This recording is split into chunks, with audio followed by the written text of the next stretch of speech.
The following is a special presentation of Tony Kurre Radio. No ifs, ands, or buts. I got it right, baby. That's what I'm talking about. Matthew Butts joins us right here, of course, for our show every single week, 948-4958, 948-4958, mbutslaw.net. Joins us every single week. Mr. Butts, how are you, sir?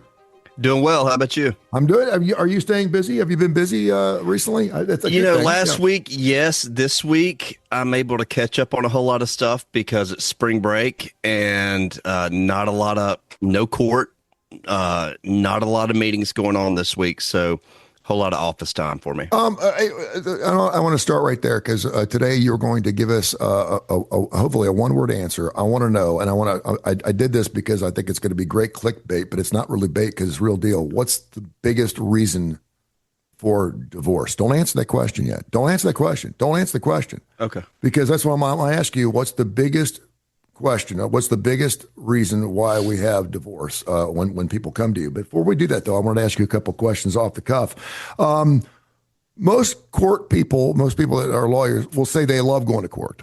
They don't want to go to court because if you have to go to court, you guys can't figure it out. And if you've ever been to court, particularly divorce court, you realize that you will get before a judge and a judge will go, figure this crap out because if I have to do it, you're probably not going to like what you hear.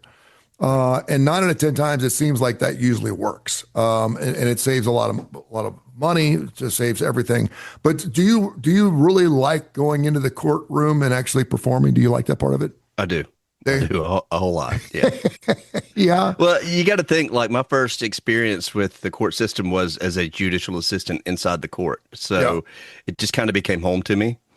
And that doesn't mean we won't settle while we're there. We may try the case while we're there, but I like being there. Do you practice your closings? Do you or do you just let it fly? No, what I do is I do intense preparation, and I go with it. So in a former life, I was a preacher. I never wrote out a sermon either, but I knew exactly where it was going to go. I let my exhibits lead me, and it keeps me more on my toes because if you're working off a script, you got to think back to that part of the script sometimes. But if you just know it and it's just kind of infused, then I end up doing a lot better job. Oh, this is such a interesting way you've taken me down this path. Now I'm gonna roll with it. The fact that you used to do sermons. How does that play into your law practice? We always talk about doing it right. You've been super good with your time with me, and I almost, this guy's so good, folks, that I wish I had something to hire him for. I wish I did. I mean, and I might someday. I might have a reason to call. I hope not. To call Matthew 948-4958. I hope not. But you know a lot more about my life than I know about yours. But what are some of the things that you've used from your sermon abilities? What are some things you haven't used? What are some comparisons? You know where I'm going with this? I would think that would be just what a blessing to have that acumen in your system, and then all of a sudden be able to perform, if you will, in a court. Yeah. So, historically, there have been a lot of people going from law to theology. A lot of historical figures have done that. I got my undergrad from a seminary, and then realized I'm not great at working in churches. I'm a bit too confrontational and direct for that. Yeah. And I may cuss a little too much. So, but what I found is just how I learned to read text and examine text and check out just every angle of it really translated over to law. So when it comes to that end of it, I felt like I was super prepared for it. Also, I have dealt with people who were in really bad spots or hurting people for a long, long time. So I know, at least for me, the way that I'm wired, when I was working in churches, I kind of felt like my hands were tied because it will always end with, I will pray for you. Okay, which is great. I believe God moves through prayer, but I want to get out and throw punches. So I feel like this is a better job for me. As far as operating in court, it's a little different because when you're doing sermons, I mean, you got 3 points and you're just expositing those things. In court, I try to listen more than I speak. I'm not in love with the sound of my own voice, but I interject where I need to, but I'm also not going to blow a whole lot of smoke and use 40 words where 5 are going to suffice. So it's a little bit different there, but as far as public speaking, yeah, that super prepared me for this. Do you ever find yourself getting preachy? No. Not in court. Not in court. And I don't really get preachy in the office either. However, And you I could do use that, kinda but know- what does that mean, preachy? I mean, it could mean just badgering somebody or using the Lord's name and whatever you want to call it. And it depends on preachy is a very subjective word. Right. Well, I mean, as far as preaching goes, I will tell people do this, do not do this. I will be very, very direct about that. So that might come off a little bit preachy, but I always give an explanation too. If you do this, then this will likely happen. If you do that, that will likely happen. When I started a Christian show last Monday, and by the way, you're welcome to come on at any time. I won't charge you anything. You just come on. It is on 101.1 The Truth. It's on from 5 to 6 p.m. Monday through Friday. It's on the biggest antenna in the state. It covers 5 states. And you're welcome to come on anytime. We'd love to have you on. Thank you. It's called Mission Minded. Keep your mind, your mission in your mind. As I've gotten closer with my Lord and Jesus Christ and my Savior, I and my kids sometimes give me a hard time for it. They're like, you can't talk about anything. Can't talk about the weather without mentioning, Lord Jesus Christ, blah, blah, blah, blah. I say, come on, I'll do that. But if I ever get an opportunity to get up there and mention the Lord's name, I'll do it. And I like to read rooms. I think I read rooms pretty good. But if you've had a client of yours who is just steadfast in their faith, and they do feel that way truly about their Lord and Jesus Christ, do you tell them to temper it back a little bit so it doesn't look like they're using that in front of a judge, or do you just tell them to go for it? And do judges like that? Well, I mean, when if it gets to the point where you're on the stand, then the questions are pretty direct. I tell them not to trail off with anything. The answers are yes, no, I don't understand the question. If it's an open-ended question, then answer it in only the words necessary to answer that question. So lots of time, their faith really won't interject into that. But if it does, I've got no problem with it. That's who you are. So. Yeah.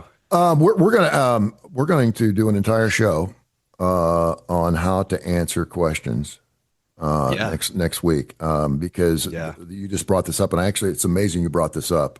This is where this telepathic thing between you and I goes really, really well, because that is the number one thing. If you try to answer a question without a yes or a no, the judge will hammer on you over and over and over to the point where objection, Your Honor, non-responsive. I'm just they're going to go answer it yes or no, and the job of the other side is to pepper you with these questions that they know you're going to say yes to, but the answer is really no, because maybe it's happened once, and was this ever happened? And you're like, well, yeah, but that, and you no, yes.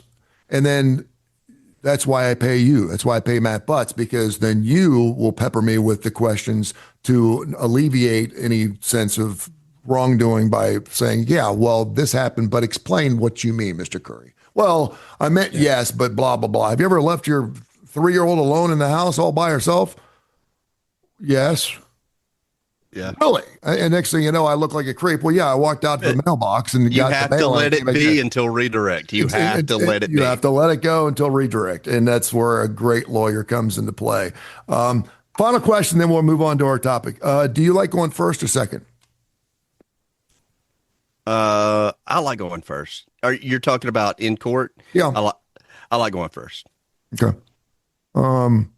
If you ever watch like Judge Judy or whatever, you watch these shows and you're like, oh, that guy he is as guilty as the day is long. And then when you hear the rebuttal, you're like, maybe not, maybe not so much. You're like, there's no way this dude can get out of this. Next thing you're like, wait a minute. And that lawyer's pretty good.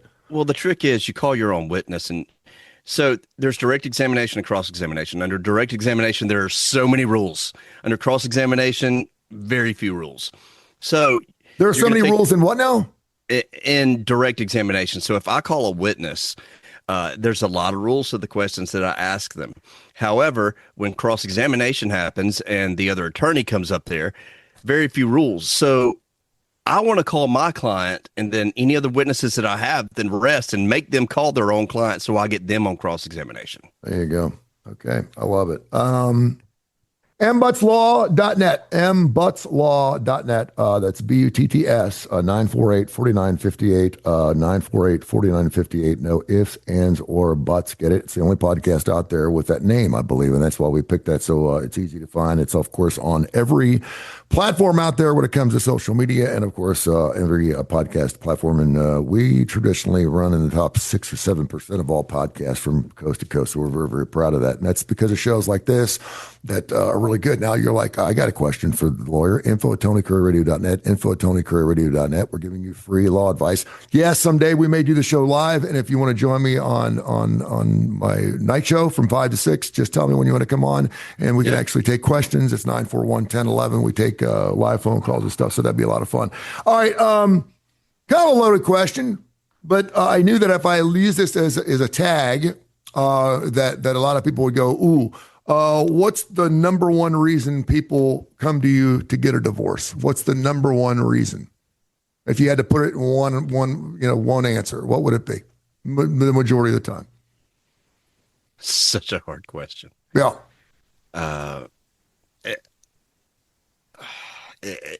I don't know the answer really, because there's miscommunication. Is it? Well, I guess the easy answer is cheating. I see selfish cheating, people. I see hurt people. I see so many different kinds of people. Some people who want out. Some people who don't want out. Some people who are being forced through this thing. Some people who have cheated. Some people who just say, "I want a new me." I mean, it just, I don't know that there is a number one, because you never know what's walking through the door.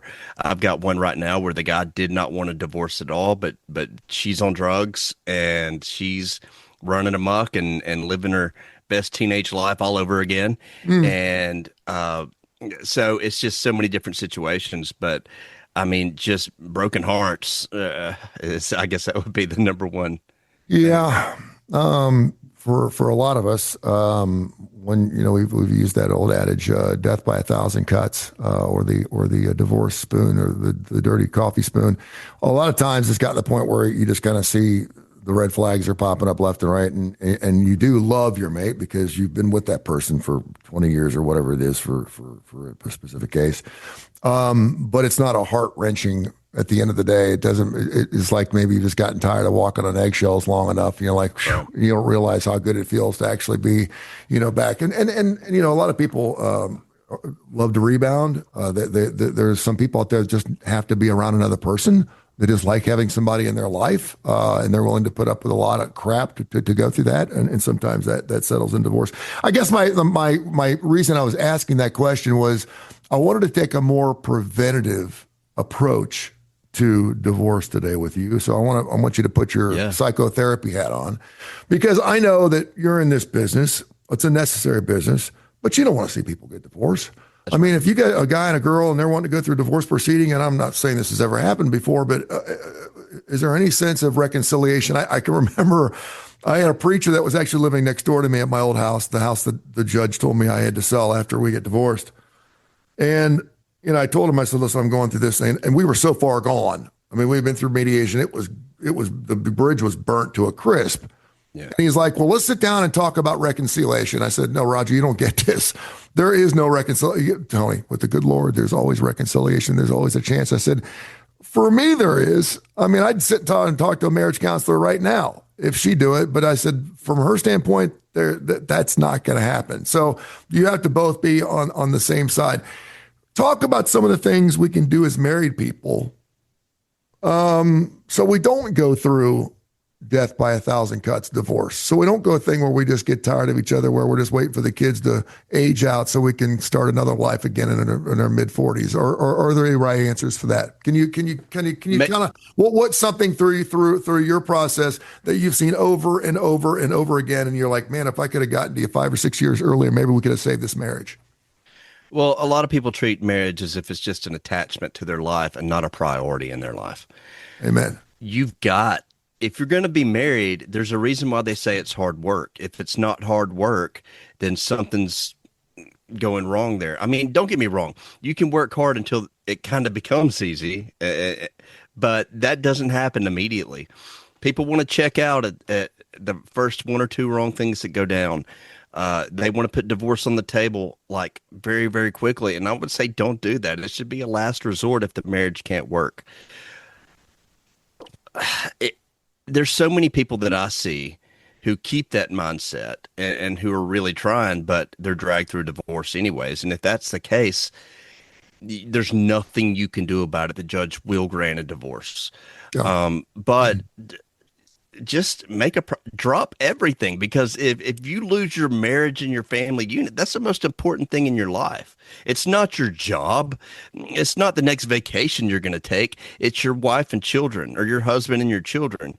So, and again, don't get me wrong. There are times where divorce needs to happen, but for just a regular couple who the flame's just burning out, man, reignite it. Do something. Make it a priority. Do not stop, because I guarantee there are other things in your life that you're pressing the gas full throttle on. Do it with this too. Yeah. Treat your marriage like that. My buddy Dr. Josh Claypool always talks about what do they call that? The circles that cross over each other. What do they call that? Yeah, I know what you're talking about. You know what I'm talking about. You get the man, the woman, and if anyone ever says you complete me, you got issues. You know what I mean? You shouldn't need another human being to complete you. You need to be on your own. She needs to be on your own, and you obviously have that area that you share. And I forget what that circle thing's called. And that's really, really important. What's crazy to me is how many people get married. She's pregnant on their honeymoon, and she's going to be popping out the first kid 9 months in it. In some cases, that's fine if you talk about it first. I think it's really important. I don't think enough people sit down and actually talk about, well, when do you want to have our first child? And do you want to adopt? And oh, by the way, if we're going to have this child, how do you want to raise this child? What type of, what's your religion affiliation? I mean, if you're Jewish and you're Catholic, can we do this together? Is this how it's going? So have those discussions, because you will have those discussions. Eventually, they're going to come out. But talk a little bit about how many people actually believe that having a child will keep a marriage together. I mean, look, I've spoken with people who every time, it seems like every time they go through a hard time, they try to fix it with the child. And I'm not saying that's one party or the other. It's just kind of what happens. It's not the best idea, because all you're doing, if you've ever had a child, you realize that especially those first 5 or 6 years, it's tough, man. Oh, man. Yeah. Because if you're already in a stressful situation and then all of a sudden you're waking up so many times every night, every 2 hours to feed this baby, and you start getting resentment because the other partner isn't doing it, and it's going to add more. It might shift your focus off of the problems in the marriage, but those things are going to come back eventually. So all you're doing is sweeping it under the rug. Yeah. Talk a little bit about he's Matthew Butts, and I appreciate you letting me kind of go off the road here, because a great interview is it was one where you giving me more questions than I could possibly write down right now. And it's just amazing. It's great stuff. 948-4958, 948-4958, mbutslaw.net. Talk a little bit about roles. We're talking about preventative. We're trying to save a marriage here, and I'm not saying by the time you'd probably hire Matt, it's probably pretty far gone. I'm not saying have you ever had a reconciliation? Oh yeah, have you? I've seen reconciliations, and one of the most beautiful things I would see when I worked for the court is when pro se litigants, people without attorneys, would get up there for trial day, because Judge Appel, if you didn't have an attorney, she would make you appear. And that's for good reason, because nobody needs to be getting steamrolled in this thing. Yeah. And you would just see tears well up. And I think I remember one time Judge Appel saying, "Do you want this divorce?" And both of them going, "No." And Wow. Just crying and then dismissing the case that day and then reconciling. I remember that felt so good to see. There are other times where what could possibly make two people say that I go from I want to spend my life to you, I don't want to spend my life with you anymore, and then reconcile that quickly? Sometimes you just need the biggest, most expensive fight ever. Yeah, money will do the that. previous fights didn't cut it. You need a big one. Yeah. and then say, okay, not worth it. We want to stay together. And that's okay. However you get there, man, I'm for it. That's crazy. Yeah. And the other thing that I think is really interesting, and this is always so therapeutic, and I think a lot of people, I've gotten info at TonyCurryRadio.net. I've gotten several emails and like, thank you for talking about this stuff because this is uncomfortable for a lot of people. And I think a lot of people will listen to the show. Hey, I found this new show on Tony Curry Radio. It's with this lawyer. It's called No Ifs, Ands, or Buts. Just let's give it a shot so they can somewhat mediate their discussion. Yeah. Well, that's a very interesting question that Tony just. What do you think about that, honey? One of those kind of things. Yeah. But I think too many people get into relationships and they don't know what their role is.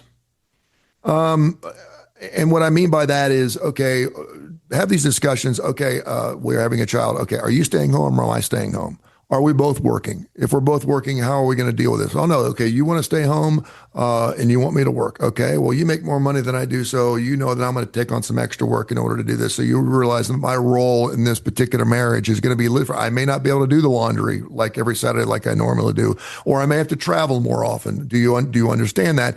And then talk about, and this is another show that I want to get into, and I see this over and over and over again. Maybe it's just me and maybe I'm sour grapes, where men and women will be in relationships, they get married, the kids age out, and then all of a sudden, the woman's sitting there going, I've been sitting home for 18, 19 years taking care of these rugrats, and now I want to go do something for myself. I want to start my own business. I want to get back in the business world. I'm still young. I still got plenty of time.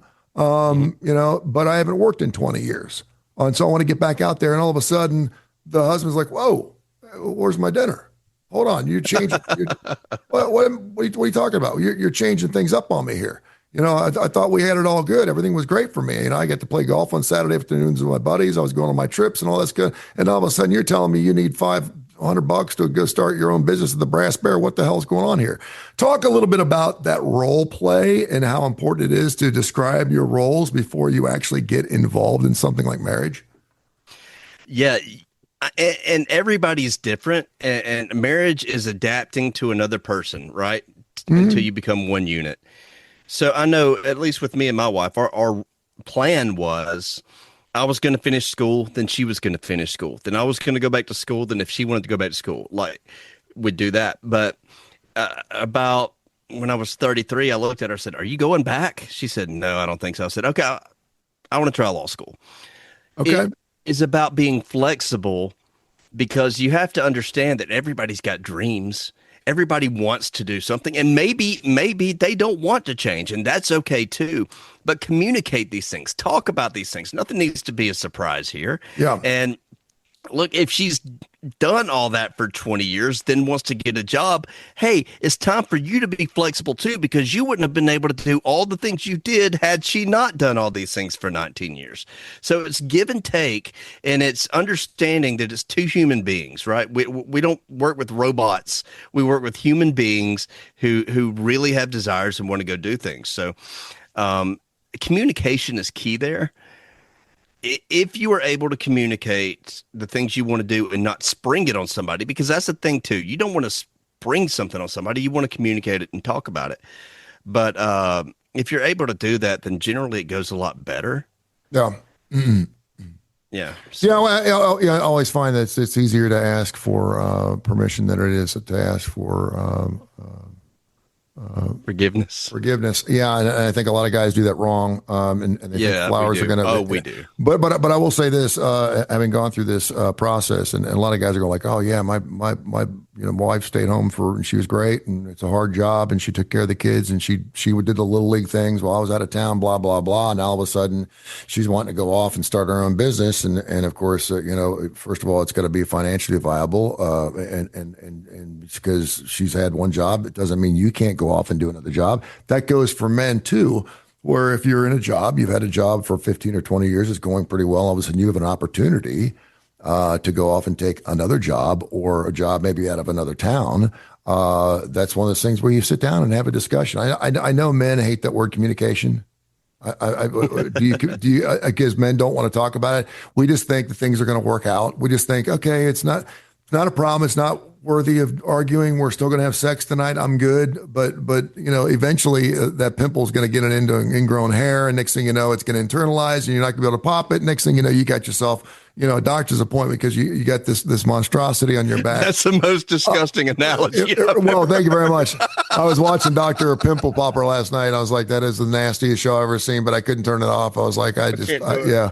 But it's true. You can deal with it now or you can deal with it later. But so many times guys just think that things are going to fix themselves. It's all going to work out. We need to realize that women want to talk everything out. I know. Yeah. They do. I mean, men are like, let it go. We can you and I can have a fight. I always think it's funny. I can see two guys getting in a big ass fight, and then 3 minutes later they're sharing a cigarette. Yeah. They smoke a cigarette, and you're like, you smoke? Oh, can I bum a cigarette? Sure. Because you got it out. It's done. I just kicked the shit out of you, but you're going to smoke one of my cigarettes. So I mean, it's just amazing how that goes. Final question here, and then we're going to let you fly. And of course, if you got any questions, love to get them. We're going to do some shows where we just do emails because we get a ton of questions here. info@TonyCurryRadio.net, info@TonyCurryRadio.net. His number is 948-4958, mbutslaw.net. Do you have, since you're a divorce attorney, and I thought that someone actually threw this question at me the other day, like, ask him, is there a busy time of the year? In other words, yes. Is there a time of the year when more divorces happen, and why is that? So the fourth quarter is the slowest time of the year. You got to think, you got Thanksgiving, you got Christmas. People are trying to make it through those holidays. Then January 1 hits.